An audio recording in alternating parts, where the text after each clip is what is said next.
नमस्कार मैत्रिणी, नागपंचमीच्या सगळ्यांना हार्दिक शुभेच्छा। तर मी आज तुम्हाला कर्नाटकातली पातोळी हा पदार्थ दाखवणार आहे। हा स्पेशली नागपंचमीच्या दिवशी हळदीच्या पानात केला जातो। तर त्यासाठी लागणारे साहित्य, तर इथं आपण 2 वाटी खोबरं आणि 1 वाटी गूळ, 2:1 या प्रमाणानं सारण इथे करायला ठेवलेलं आहे। 2 वाटी ओलं खोबरं आहे आणि 1 वाटी बारीक चिरलेला गूळ आहे। गुळाऐवजी पावडर गूळ जरी घेतला तरी चालेल। आणि इकडं मी 1 ग्लासाने, या ग्लासानुसार 4 ग्लास पाणी इथं घातलेलं आहे। 1 चमचा मीठ आणि 2 चमचे तेल घालून उकळायला ठेवलेलं आहे। तर आता इथं उकळी आलेली आहे। तर आपण यामधला 1 ग्लास पाणी काढून घ्यायचं आहे। याचा उपयोग आपल्याला पुढे होणार आहे, त्यासाठी आपण आता यातून 1 ग्लास पाणी काढून घेऊया।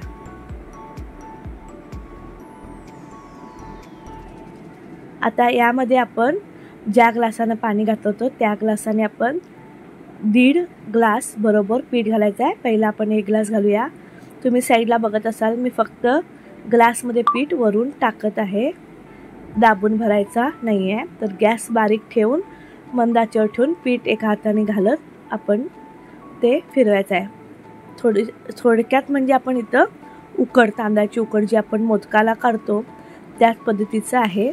तर इथं आपण उकडीचं काय प्रमाण घेतलेलं आहे, 1:1 आणि सारणाला जे प्रमाण आहे 2:1।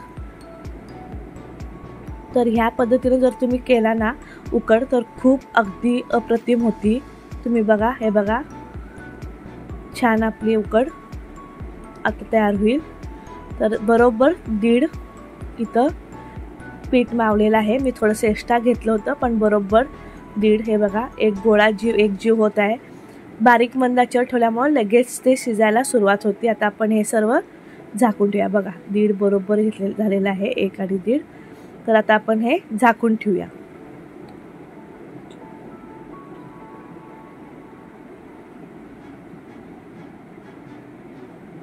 बरोबर हे 5 मिनिट आपण इथं आता झाकून ठेवायचं आहे। तोपर्यंत आपण इथलं सारण बघू। आपलं सारण होत आले आहे।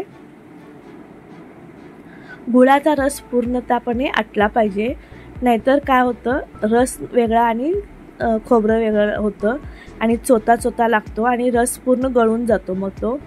त्यामुळे गुळाचा रस पूर्ण आटला पाहिजे। आणि दुसरं म्हणजे पूर्ण सारण कोरडं पण करायचं नाही आहे, नाहीतर ते कडकडीत असं लागतं।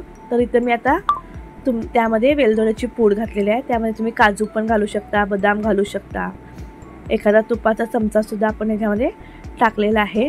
तर आपण आता हे झालेलं आहे सारण, दिसत असेल तुम्हाला माझं सारण किती हे झालंय। खूप कोरडं पण नाही आणि अगदी ओलं पण नाही। आता आपण हे गार करायला ठेवूया, गार होऊ दे पूर्ण। बघा, एकाच वेळेला दोन्ही करू शकतो आपण, इकडं उकड आणि तिकडं सारण। वाफ बघा किती छान आली आहे। तर कलर चेंज झालेला आहे इथं। आपण आता हे बघूया, छान उकड शिजली आहे का। थोडंसं हाताला पाणी लावून घ्यायचं आणि बघायचं।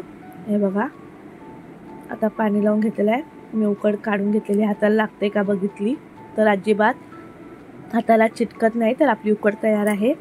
गॅस बंद केलेला आहे। आपण आता असंच 1-5 मिनिटं हे झाकून ठेवूया। वाफ त्याच्यामध्ये ती दाबली जाईल आणि गरम गरम पण आपल्याला मळता येणार नाही।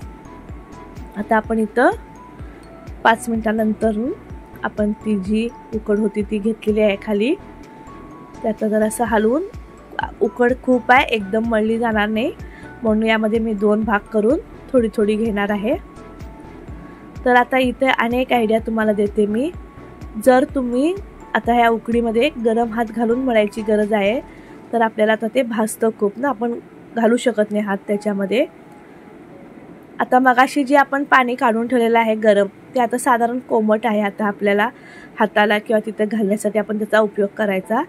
आता उकड आपल्याला गरम मळता येत नाही, तर आपण काय करायचं, पावभाजीचा स्मॅशर जो असतो त्या स्मॅशरने आपण हे सगळं पिठाचा जो गोळा आहे स्मॅश करून घ्यायचा, म्हणजे तो एक जीव व्हायला आपल्याला उपयोग होतो। आता हे बघा, मी मध्ये मध्ये पाण्याचा हात लावून घेत आहे, कारण की उकड गरम आहे म्हणून। आता जरासा तेलाचा हात लावून हे बघा लगेच गोळा तयार झाला. आधी किती अगदी विखुरलं होतं ते, आता पूर्ण लगेच गोळा 1 मिनिटात तयार झाला. गरम आहे खूप, तरी मी मध्ये मध्ये काय करते आहे, तेलाचा हात लावून घेते आणि करते आहे. हे बघा, ही अगदी सोपी आयडिया आहे. पावभाजीचा स्मॅशर प्रत्येकाकडे आता अवेलेबल असतंच. जरी ते नसेल तर एखादं भांडं घेऊन जरी तुम्ही त्याला तेल लावून जरी असं स्मॅश केला तरी लगेच होईल. तर आता आपण दुसरं पण पीठ आहे ते पण करून घेऊया, कारण की ते गार झालं की होणार नाही, म्हणून थोडंसं गरम असतानाच आपण ते स्मॅश करून गोळा करून घेतो आहे. तर आपले आता हे दोन्ही गोळे करून झालेले आहे. तर मी गोळा पूर्णपणे अनेकदा हाताच्या साह्याने नादून घेणे म्हणतात ना, तसं नादून घेत आहे, म्हणजे त्याला सुरकुत्या पडणार नाहीत. तुम्ही गोळा करताना वगैरे बघा, असं करून सुरकुत्या पडणार नाहीत. याचे मोदकसुद्धा खूप छान होतात. ह्या प्रमाणात करून बघा, एकाच एक, म्हणजे 1 वाटी पाणी 1 वाटी पीठ. तर आता आपलं वरचं सारण पण, आतलं सारण पण तयार झालं आहे आणि वरचा उकड पण तयार झाली आहे. आता आपण इथं ज्या चाळणीमध्ये आपण वाफवून घेणार आहे त्याला आपण पहिला तेल लावून घेऊया, आणि नंतर आपण इथं त्यामध्ये एक ताट घेऊन त्यामध्ये खाली हळदीचं पान, इकडं खूप स्पेशल आहे हे. आजच्या दिवशी प्रत्येकाच्या घरी हे हळदीच्या पानावरच करतात. इथं काही जण तांदूळ भिजत घालून दुसऱ्या दिवशी सकाळी वाटून त्याच्यापासूनही करतात. काही जण अशी उकड काढून करतात. दोन्ही पद्धत करतात. आता हे बघा, मी गोळा करून घेऊन त्या पानाला थापून घेत आहे. हळदीचं पान जर तुमच्याकडे अवेलेबल नसेल तर तुम्ही केळीचं पान जरी घेतला तरी चालेल, केळीच्या झाडाचं. कर्दळ आणि आपण ह्याची हळदीची पानं आता सहसा सगळीकडे मिळतात असं, कारण की कोकण पद्धतीत साईडला ही पद्धतच आहे की हळदीच्या पानामध्ये सगळेजण करतात, त्यामुळे मिळत असेल असं मला वाटतं. हे बघा, आता मी सारण घालून घेतलं आहे आणि त्या पाण्याच्या साह्यानेच आपण त्याचे तोंड बंद करून घ्यायचं आहे. इथं व्हिडिओ तुम्हाला दिसत नाही आहे, मी उलट्या बाजूनं बघू शकत असल्यामुळे हा व्हिडिओ इथं थोडंसं हे झालं आहे. दुसरं करताना दाखवते तुम्हाला मी. हे बघा, पानं ह्याच्यापेक्षाही खूप मोठी मोठी असतात, करू शकतो आपण. तर मैत्रिणींनो, आज कोण कोण केलं आहे कमेंट सेक्शनमध्ये नक्की मला सांगा, किंवा तुम्ही कोकणातले असाल तर तुम्ही कशा वेगळ्या पद्धतीने करत असाल तर त्याची पण आयडिया द्या. हे बघा, असं करून घ्यायचं आहे. हातात तेलाचा हात लावूनच करा शक्यतो, म्हणजे शिजताना पण त्याला मदत होती, पाण्याचा हात नको. तर आपण सारण इथे घालून घेतलेलं आहे. सारण भरपूर घाला, म्हणजे आवरण ते परत फुगून परत जाड होणार, म्हणून आपण सारण भरपूर घालायचं आहे. हे बघा, अशा मध्ये ते सारण दाबून त्याचे दोन्ही टोक दाबून बरोबर पाण्याच्या साह्यानं करायचं, आणि त्या साईडच्या आणि ह्या साईडचं पान दुमडायचं. कट केलं तरी चालतं, पण दुमडलं तर त्याला जरासा आधार मिळतो. अशा रीती आपण थोडे करून घेऊया. हे बघा, आता मी 8-10 करून घेतलेले आहेत,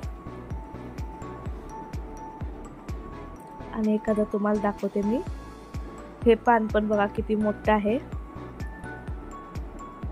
कर्दळीच्या पानावर सुद्धा तुम्ही हे करून पहा, कर्दळीच्या पानावर सुद्धा केलं तरी चालेल, पण हळदीच्या पाण्याचा जो सुवास त्याला लागतो, जो वास लागतो, किंवा ते खाताना जी हळदीच्या पाण्याची चव त्याला येते, ते अप्रतिम असतं.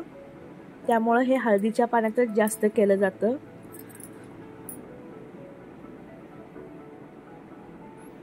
ह्या दिवसामध्ये हळदीचे पान आधीपासून 2 दिवस ऑनलाईन सुद्धा मिळत असतील माझ्या मते, तुम्ही सर्च केला तर बघू शकाल. तर हे बघा, आता आपलं हे एक चाळण पूर्ण भरलेली आहे. आता आपण हे उकडायला ठेवायचं आहे. त्यासाठी कुकरमध्ये मी इथं 1 लिटर पाणी घातलेलं आहे.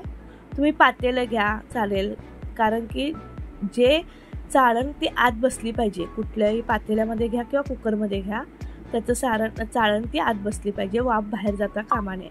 तर त्याचं मी वरचं शेट्टी आणि आतली रिंग दोन्ही काढून ते मी 15 मिनटं वाफायला ठेवणार आहे. 15 मिनटं बरोबर वाफायला ठेवणे गरजेचं आहे। हे बघा मी इथं असं कुकर मोठ्या आचेवरती वाफायला ठेवलेलं आहे। आता उरलेल्या पिठाचं काय करायचं, सारण संपलं तर त्याच्यासाठी दुसरी एक गोड गोड खाल्लं जातं। आज लाटायचं नाही, कापायचं नाही असं सगळं असल्यामुळं आपण त्या उरलेल्या पिठाचं काय करायचं, तवा पण आपण ठेवू शकत नाही। तर अशा वेळेला इकडं हा एक पदार्थ करतात। इडलीच्या स्टँडला तेल लावून घेतलं आणि जे हे पीठ आहे ते आपण गोल गोल गोल पारी जसं करतो मोदकाला तशी पारी करून इडलीच्या स्टँडमध्ये खाली तेल लावून ठेवायचं आणि हे पण बरोबर 15 मिनटं वाफवून घ्यायचं आणि थंड झाल्यावरती चटणी बरोबर हे आणि तुपाबरोबर फार मस्त लागतं। आता पातोळी गोड आपली तयार झालेली आहे। हे बघा हळदीच्या पानाचे कलर सगळे बदललेले आहे। हात लावून पाहिलं तर मी ते हाताला लागत नव्हतं, शिजलेलं आहे।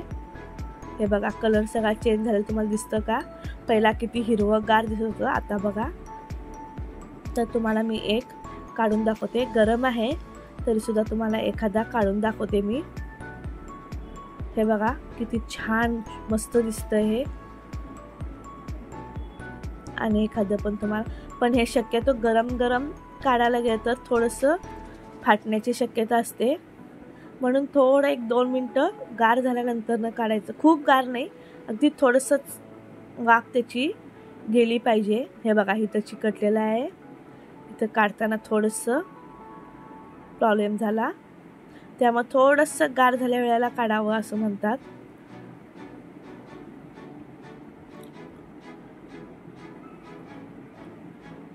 हे बघा किती छान कलर, त्या हळदीचा कलर पूर्ण बदलला। हे बघा हातातच मी घेतलेलं आहे, आता थोडंसं गार झालं होतं ना त्यामुळे पूर्ण छानपणे अगदी किती छान मऊ लुसलुशीत हे तयार झालेले आहेत। तर अशा रीते आपले हे पातोळी तयार झाले आहे, त्यावरती गरम तुपाची धार आणि पातोळी। मैत्रिणी हे तुम्ही करून पहा, कमेंट सेक्शनमध्ये मला कसं झालेलं आहे नक्की कळवा, आणि कुठून कुठून पाहता हा व्हिडिओ नक्की मला कळवा। तर हा अनेक पदार्थ कोकणी पारंपरिक पदार्थ म्हणतात त्याला, पातोळी। नक्की करून पहा मैत्रिणी। धन्यवाद।